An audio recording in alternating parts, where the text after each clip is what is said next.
Gladiator 2 movie के starting में हमें एक किले का मंजर दिखाया जाता है। दूसरी तरफ समंदर के रास्ते से रोम्स की आर्मी हमला करने के लिए बड़े बड़े जहाजों के जरिए किले की तरफ बढ़ रही होती है, जबकि किले की सेना का सरबराह लूकस अपनी सेना को अलर्ट करने के साथ अपने दुश्मनों का सर्वनाश करने के लिए उन्हें हिम्मत दिलाता है। दूसरी तरफ दुश्मन के जहाज उनके करीब आकर उन पर गोला बारूद से हमला करने लगते हैं और लूकस भी अपने सिपाहियों को उन पर गोला बारूद फेंकने का हुक्म देता है, जिसके कारण उनके काफी जहाज बारूद की आग से जल जाते हैं। मगर दुश्मनों की सेना ज्यादा होने के कारण किले के अंदर दाखिल होकर लूकस और उसकी सेना पर हमला कर देते हैं। लूकस और उसकी सेना अपनी जी जान से दुश्मन का मुकाबला करती है, मगर दुश्मन की तादाद ज्यादा होने के कारण वो लूकस की फौज पर भारी पड़ जाते हैं। इसी दौरान लूकस की पत्नी मारी जाती है। लूकस अपनी आंखों के सामने अपनी पत्नी को मरता देखकर जंग से ध्यान हट जाता है और रूमी सिपाही इस मौके का फायदा उठाते हुए उसे समंदर में धक्का दे देता है। लूकस समंदर की गहराइयों तक पहुंच जाता है, लेकिन फिर भी उसका ध्यान अपनी पत्नी की तरफ होता है और अपनी पत्नी की यादों में मुकम्मल तौर पर खो जाता है। जब वो इन उलझनों से निकलकर समंदर से बाहर आता है तो रूम की फौज उस किले को मुकम्मल तौर पर तबाह कर चुकी थी। फिर लूकस को बंदी बनाकर वहां की रियाया के साथ बिठा दिया जाता है। रूमी सल्तनत का जनरल एकाकिस जालिम और बेरहम दिल होने की वजह से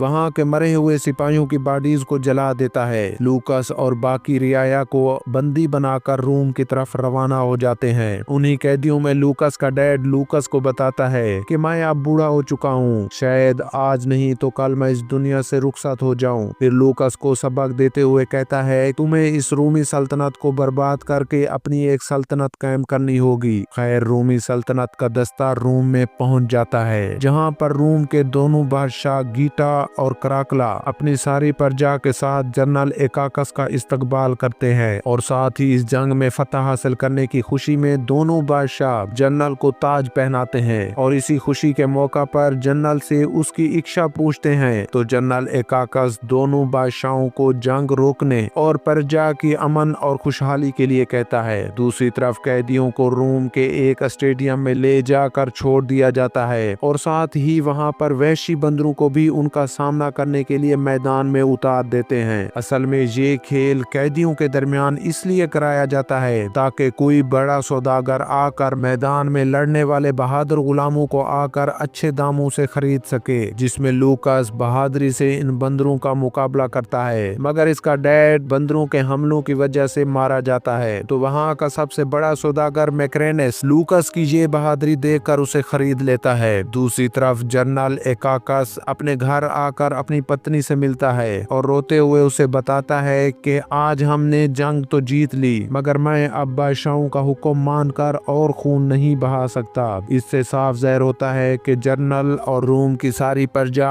इन दोनों बादशाहों से तंग आ चुकी थी, जिनको अपनी मौज मस्ती के सिवा अपनी प्रजा का कुछ भी पता नहीं था। दूसरी तरफ खेल खत्म होने के बाद कैदियों को एक अखाड़े में ले जाकर प्रैक्टिस कराई जाती है, जहां पर सौदागर मैक्रेनेस लूकस की बहादुरी देखने के लिए उसे अपनी सेनापति के साथ लड़वाता है। लूकस जहां भी अपनी सीने में छुपे हुए ज्वालामुखी को निकालकर इस सेनापति को हरा देता है, जिससे सौदागर लूकस से प्रभावित होकर उसे एक कमरे में बुलाता है। सौदागर लूकस की आंखों में दहकती आग देखकर उससे पूछता है कि तुम कौन हो, मगर लूकस मैक्रेनेस को एक ही जवाब देता है कि मुझे जनरल एकाकस का सर चाहिए, क्योंकि जनरल ने ही लूकस का शहर और उसकी पत्नी को मार दिया था, जिससे लूकस के अंदर अभी भी बदले की आग जल रही होती है। और सौदागर लूकस की इस बदले की आग को देखकर उसे अपना योद्धा बना लेता है, क्योंकि वो जान चुका था कि लूकस के बदले की आग ही मुझे अपने राजाओं के सामने एक अच्छा सौदागर बनने का एजाज दे सकती है। और मैक्रेनेस लूकस को एक पार्टी में ले जाता है, जहां पर दोनों राजाओं ने शिरकत की हुई थी। तो एक सौदागर थ्रिक्स अपने जांबाज सिपाही को लूकस के साथ लड़ाई करवाता है, जिस पर लूकस और आदमी तबाही मचाते हुए एक दूसरे को खूब मारते हैं। तो लूकस एक तलवार उठाकर आदमी के पेट में घुसेड़कर उसे मार देता है, जिससे राजा गीटा और राजा कराकला लूकस की इसी बहादुरी को देखकर उसे अगले चुनाव में आने का कहता है, जिस पर मैक्रेनेस ही दोनों राजाओं की बात मानकर उसे कल के आने वाले चुनाव में हिस्सा लेने के लिए तैयार करता है। दूसरी तरफ हमें जनरल एकाकस और उसकी पत्नी अपने वफादार आदमियों के पास आते हैं, जिसमें रूम के सबसे बड़े सौदागर थ्रिक्स और जनरल के कुछ वफादार मौजूद होते हैं। जनरल की पत्नी राजा गीटा और कराकला को सिंहासन से हटाने का कहती है, क्योंकि उनकी मौज और मस्ती की वजह से रूम के हालात कुछ ठीक नहीं थे। जिस पर जनरल एकाकस अपनी पत्नी और अपने साथियों से कहता है कि मेरी फौज रूम के बाहरी इलाकों से जब आएगी तब हम दोनों राजाओं पर हमला करके सिंहासन को एक सच्चे और बहादुर राजा के सपुर्द कर देंगे। अगले दिन राजा गीटा और राजा कराकला दोनों जनरल एकाकस की जंग जीतने की वजह से एक चुनाव का प्रोग्राम रखते हैं, जिस पर जनरल एकाकस और उसकी पत्नी भी शिरकत करती हैं। इस मुकाबले में लूकस और उसके साथी कैदियों को स्टेडियम के मैदान में लड़ाई के लिए चुना जाता है और उनका सामना एक ऐसे खतरनाक आदमी और गेंडे से करवाते हैं, जिस पर लूकस का एक साथी गेंडे के सींग से मारा जाता है और गेंडा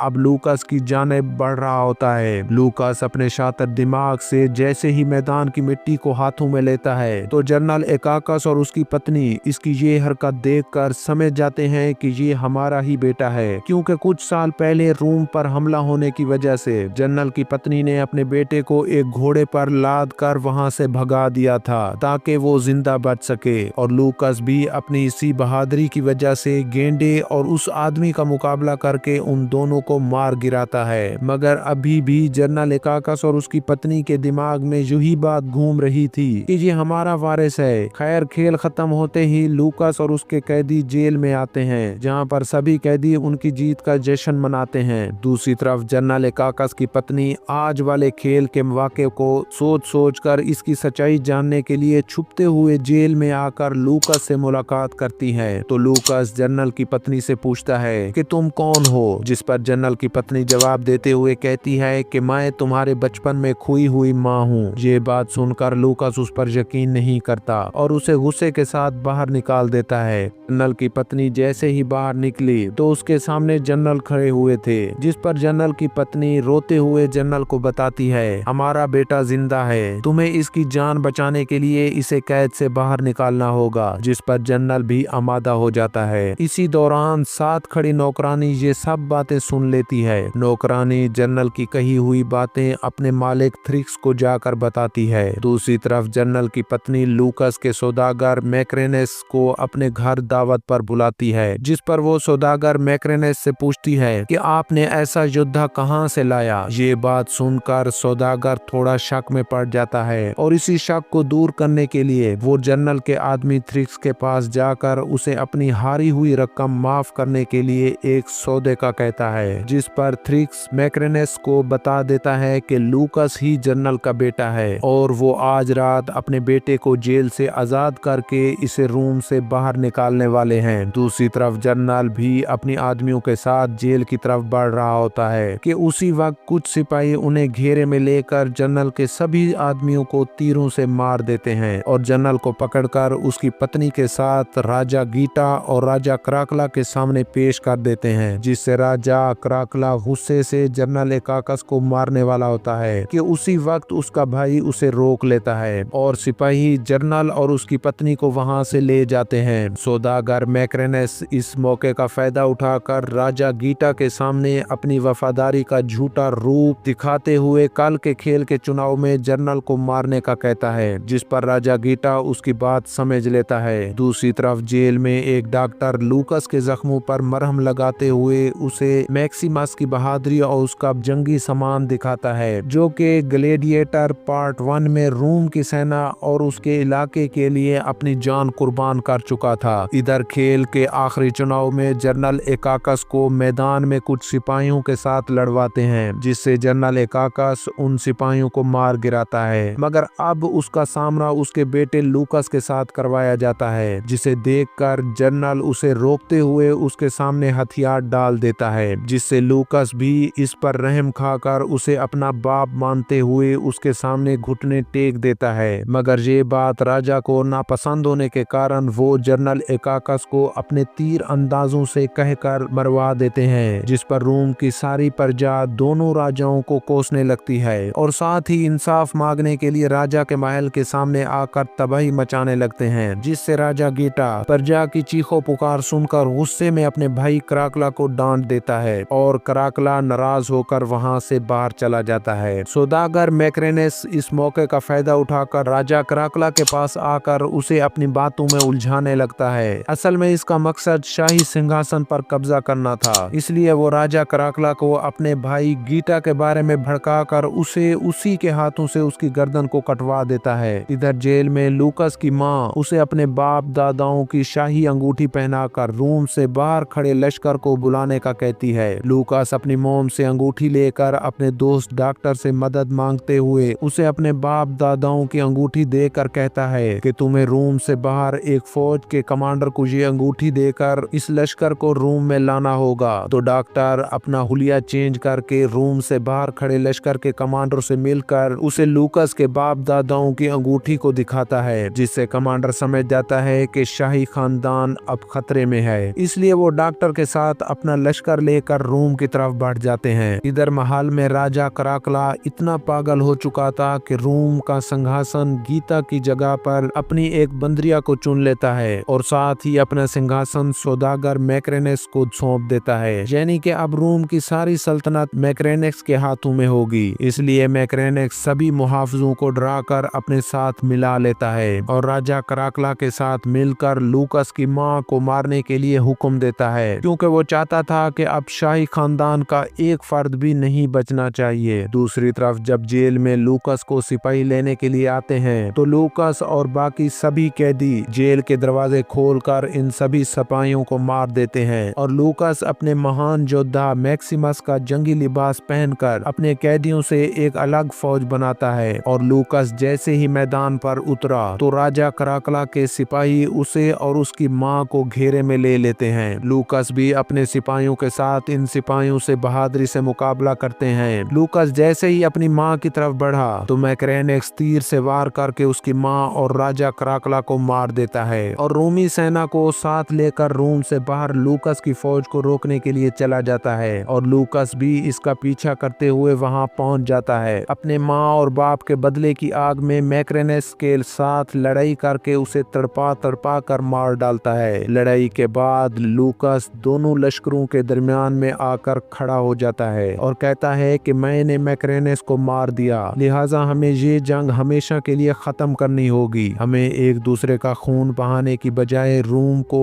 एक अलग रियासत और मुतहिद होकर रूम को खुशहाल रखना होगा। जिस पर रूमी सल्तनत के सिपाही लूकस की बात मानकर उसे अपना राजा घोषित कर लेते हैं और लूकस अपने लश्कर और रूमी सल्तनत के साथ एक अलग रियासत और प्रजा की खुशहाली के लिए अमन अमान कायम करता है। और यहीं पर इस मूवी का दी एंड हो जाता है। इस तरह की नई अमेजिंग और एक्शन मूवी देखने के लिए हमारे चैनल को लाइक और सब्सक्राइब करें और साथ में कमेंट्स में भी अपनी राय जरूर दें।